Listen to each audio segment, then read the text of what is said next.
It is through the Dahayagala Reserve that elephants cross over from the Udawalawa National Park to the Bogahapattiya Reserve, the 100-acre reserve Samnalavawa and other areas using this Dahayagala elephant corridor. After the statement by the President, reservation of lands are already taking place in this area.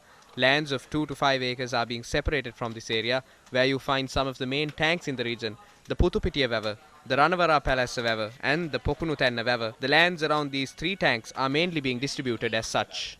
The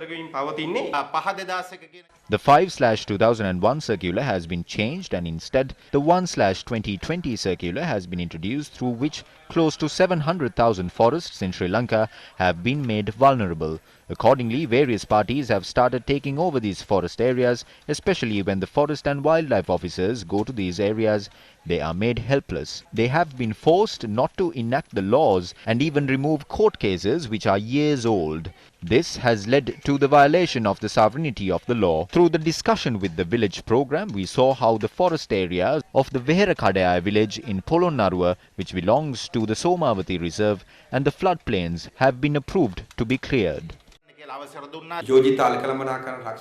When leading politicians use their power to obtain and destroy thousands of acres which are to be used to gazette the proposed elephant management reserve, the innocent farmers are suffering their consequences. We have reached a stage where the farmers have taken up a fast unto death, claiming the right to life. With regard to the silica sand deposits in Suduvalla, they are being mined by resident politicians. The people are finding it difficult to live there. Their houses have cracks in them. The water cannot be consumed. However, they manage to legalize their acts through environmental reports and continue to cause this damage. On our way here, we got to know that the President previously, through a discussion with the village program, ordered to release the Polonnaruwa floodplains, and by today, this reserve, which is restricted by the court, has been opened for the people to encroach.